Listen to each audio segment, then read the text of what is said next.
আমার ছোট ভাই ফাহিম তার সমবয়সী একটা মেয়েকে নিয়ে আমার বাসায় পালিয়ে এসেছে। ওদের দুজনকে দেখে আমার চোখ ছানা বড়া হয়ে গেল। আমার পাশে বসে থাকা আমার স্বামী মুন্না বলল, শ্যালক বাবু, এই মেয়েকে কোথা থেকে নিয়ে এসেছো? ফাহিম কাপা কাপা গলায় বলল, দুলা ভাই, ও আর আমি একই সাথে একটা স্কুলে পড়ি। আমি রাগান্বিত গলায় বললাম, তোকে বাবা মা স্কুলে পড়তে দিয়েছে, আর তুই কিনা এই বয়সে তোর বয়সে একটা মেয়েকে নিয়ে পালিয়ে এসেছিস? সাথে সাথে আমার ছোট ভাই ফাহিম আমার পা চেপে ধরে বলল, আপু, আমি রোশনিকে অনেক ভালোবাসি, ওকে ছাড়া আমি বাঁচবো না আপু। আমি তাকে সরিয়ে দিয়ে বললাম, যে বয়সে তোর পড়ালেখা করার কথা সেই বয়সে তুই প্রেম করছিস, ভাবতেই আমার ঘৃণা হচ্ছে।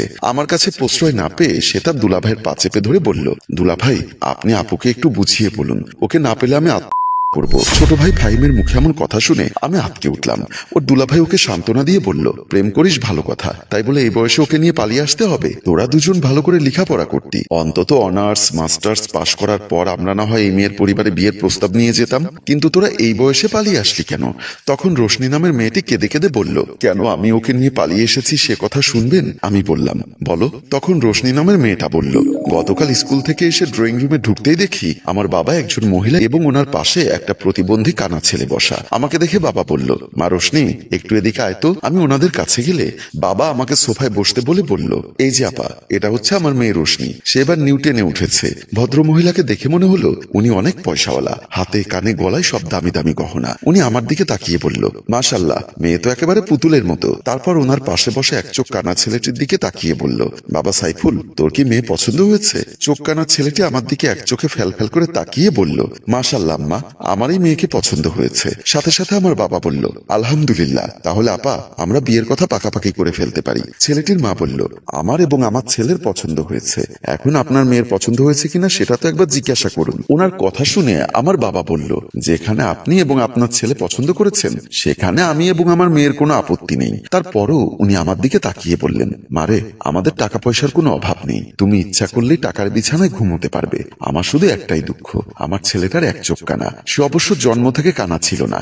একদিন হয়েছে কি, আমাদের এলাকায় মোর্শেদ নামে একটা ছেলে আছে, ছেলেটার চরিত্রে একটু সমস্যা আছে। ওই ছেলেটা নাকি কোনো একটা মেয়েকে নিয়ে জঙ্গলের ভেতর ঢুকেছিল। আমার সাইফুল নাকি ওরা কি করছে এটা দেখতে গিয়ে জঙ্গলের ভেতর উকি দিয়েছে, আর মোর্শেদ নামের ওই ছেলেটা গুঁতো দিয়ে আমার ছেলেটার চোখ কানা করে দিয়েছে। সেই থেকে আমার সাইফুল এক চোখ হারিয়েছে। ওর এক চোখ নেই তো কি হয়েছে, তোমার চোখ দিয়ে ও না হয় পৃথিবীটা দেখবে। তখন আমার বাবা বলল, ছেলে যেহেতু অনেক টাকা পয়সা আছে, তাতে এক চোখ কেন, দু চোখ না থাকলেও আমাদের কোনো সমস্যা নেই। শেষ পর্যন্ত ওই বাসায় আমার বাবা ওই ছেলেটার সাথে আমার বিয়ে ঠিক করে ফেলে। ওই কানা ছেলেকে বিয়ে করার জন্য আমি আপনার শালার হাত ধরে পালিয়ে এসেছি, কারণ আমি আপনার শালাকে পছন্দ করি। মেয়েটির মুখে এমন কথা শুনে আমার কিছুটা মায়া হলো।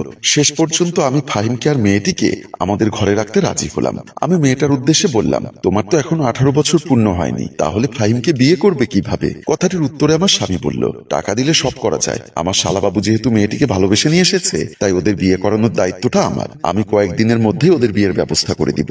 শেষ পর্যন্ত আমি বললাম, ঠিক আছে, আজ থেকে তাহলে ফাহিম থাকবে উত্তরের রুমে আর রোশনি থাকবে দক্ষিণের ঘরে। বলেই আমি রোশনিকে নিয়ে দক্ষিণের ঘরের দিকে চলে গেলাম। পরদিন আমার স্বামী অফিস থেকে আসার সময় রোশনির জন্য কিছু কাপড় চোপড় কিনে নিয়ে এসেছে। ড্রয়িং রুমে রোশনির জন্য আনা কাপড় চোপড় গুলো রোশনির হাতে দিচ্ছিল। ফাহিম পাশে বসে সব দেখছিল। এমন সময় আমি এসে বললাম, কি ব্যাপার, কার জন্য কাপড় চোপড় কিনেছো? আমার স্বামী বলল, কার জন্য আবার? তোমার ভাইয়ের বউয়ের জন্য।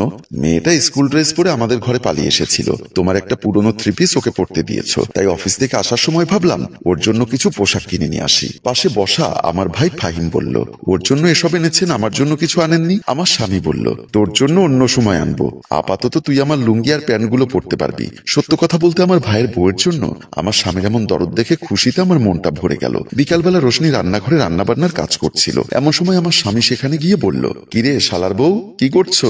রোশনি বলল, এখনো তো আপনার শালার বউ হয়নি, তাহলে এখনই কেন শালার বউ করছেন? আমার স্বামী বলল, তাহলে কি আমার বউ বলবো?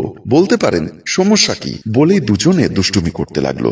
এমন সময় ফাহিম পানি খাওয়ার জন্য রান্নাঘরের দিকে যেতেই ওর প্রেমিকার সাথে দুলাভাইয়ের এমন হাতে মশকারি করতে দেখে সে কিছুটা মাইন্ড করলো। তার মনটা ভেঙে গেল, তাই সে মন খারাপ করে নিজের রুমের দিকে চলে আসলো। সন্ধ্যার সময় রোশনি ফাহিমকে নাস্তা করতে ডাকার জন্য যখন ও রুমে গেল, তখন দেখলো ফাহিম সারা গায়ে কম্বল মুড়িয়ে শুয়ে আছে। রোশনি কম্বলটা সরিয়ে পড়ল, কি ব্যাপার, তুমি এমন এমন ভর সন্ধ্যায় ঘুমিয়ে আছো কেন? তোমার কি শরীর খারাপ? বলেই যখন কপালে হাত দিয়ে দেখতে গেল, তখনই ফাহিম রোশনির হাত সরিয়ে দিয়ে বলল, আমার গায়ে হাত দিবে না। এভাবে কেন বলছো? এখন যার গায়ে হাত দিয়ে মজা পাও তার গায়ে হাত দাও গিয়ে। ফাহিমের এমন অভিমানী কথা শুনে রোশনি কিছুটা বুঝতে পারল। তাই সে বলল, তুমি আমার উপর অভিমান করে আছো? ফাহিম তখন কাপা কাপা গলায় বলল, তুমি আমার ভালোবাসার মানুষের দুলাভাইয়ের সাথে হাসি মস্কারা করো, এটা আমার পছন্দ হয় না। রোশনি তখন একটা মুচকি হাসি দিয়ে বলল, ও আচ্ছা, বুঝতে পেরেছি আমার বাবুটা কেন আমার উপর রাগ করেছে, এতক্ষণে আমার বোধগম্য হলো। ফাহিম তখন রোশনিকে শাসিয়ে বলল, আর একবার যদি দুলাভাইয়ের সাথে এরকম মস্কারা করতে দেখি, তাহলে কিন্তু আমি তোমাকে সোজা তোমার বাপের কাছে দিয়ে আসবো। আচ্ছা, দুলাভাইয়ের সাথে আর মস্কারি করবো না, এখন নাস্তা করতে চলো, আপু তোমাকে নাস্তা খেতে ডাকছে। বলে রোশনি ফাহিমের হাত ধরে টানতে টানতে নাস্তা করতে নিয়ে গেল। সেদিন রাতে রোশনি একা রুমে ঘুমিয়েছিল। এমন সময় আমার স্বামী সেখানে চুপি চুপি ঢুকলো। গিয়ে রোশনির গায়ে হাত দিতে রোশনি চমকে উঠে বসে পড়ল। দুলাভাই, এত রাতে আপনি আমার রুমে? সে হাতের ইশারায় চুপ থাকতে বলে বলল, শোনো, আমার শালা তোমাকে কি দিতে পারবে? সে তো এখনো স্টুডেন্ট, আমি তোমাকে অনেক কিছু দিব। রোশনি দুলাভাইয়ের মতলব বুঝতে পেরেছিল, তাই বুদ্ধি খাটিয়ে বলল, দুলাভাই, আমার তো হয়েছে। কথা শুনে আমার স্বামীর মন খারাপ হয়ে গেল। দুলাভাইকে মন খারাপ করে থাকতে দেখে রোশনি আবার বলল, আগামীকাল রাতে আসবেন, আশা করি আগামীকাল হতে হতে ভালো হয়ে যাব। কথাটা শুনে আমার স্বামী খুশি হয়ে চলে আসলো। পরদিন রাতে যথারীতি আমি আর আমার স্বামী শুয়েছিলাম। রাত যখন গভীর হলো, তখন আমার স্বামী উঠে দেখে আমি গভীর ঘুমে মগ্ন। আমার নাকের কাছে হাত নিয়ে সে নিশ্চিত হলো আমি অঘরে ঘুমোচ্ছি। তাই সে আমার পাশ থেকে আস্তে আস্তে নেমে রোশনির রুমের দিকে চলে গেল। রোশনির রুমে এসে দরজা ঠেলে ভেতরে ঢুকে দেখে রোশনি ঘুমোচ্ছে। তাই সে তাড়াতাড়ি করে দরজাটা লাগিয়ে দিল। দরজা লাগানো শেষ করে সে ধীরে ধীরে রোশনির বিছানায় উঠতে লাগলো। এক পর্যায়ে রোশনির প্যান্টের ফিতা টান দিতেই সে চমকে উঠে দেখে রোশনির পোশাক পরে শুয়েছিল আমার ছোট ভাই ফাহিম। ফাহিম বলল, দুলাভাই, আপনি আমার প্রেমিকার দিকে কুনজর দিয়েছেন? ছি দুলাভাই, ছি। আমার স্বামী তখন ধরা পড়ে যাওয়াতেই আমতা আমতা করে বলল, আরে না, আমি তো দুষ্টামি করে রোশনিকে ভয় লাগানোর জন্য এসেছিলাম, আর বলতে এসেছিলাম আগামীকাল তোর সাথে ওর বিয়ে দিব। কিন্তু তুই তোর রুমে না ঘুমিয়ে এখানে কি করছিস?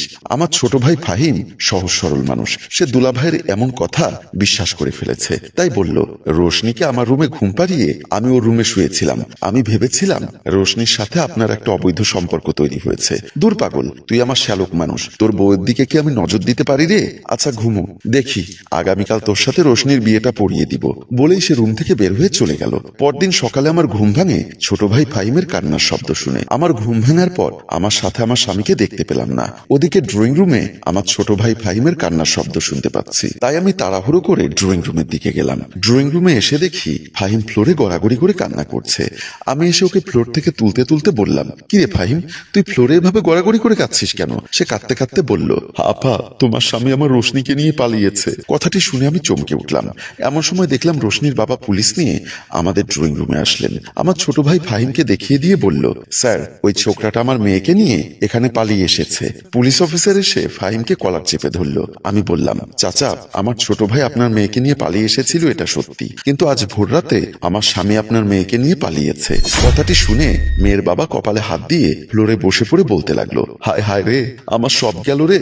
হ্যালো ভিউয়ার্স, আমাদের গল্পগুলো নিয়ে আপনাদের মূল্যবান মতামত কমেন্ট বক্সে লিখে জানান। আপনারা কোন ধরনের গল্প দেখতে চান সেটা অবশ্যই কমেন্ট করে জানানোর অনুরোধ রইল। আর গল্পটি ভালো লাগলে এক্ষুনি শেয়ার করে দেবার জন্য বিনীত অনুরোধ রইল।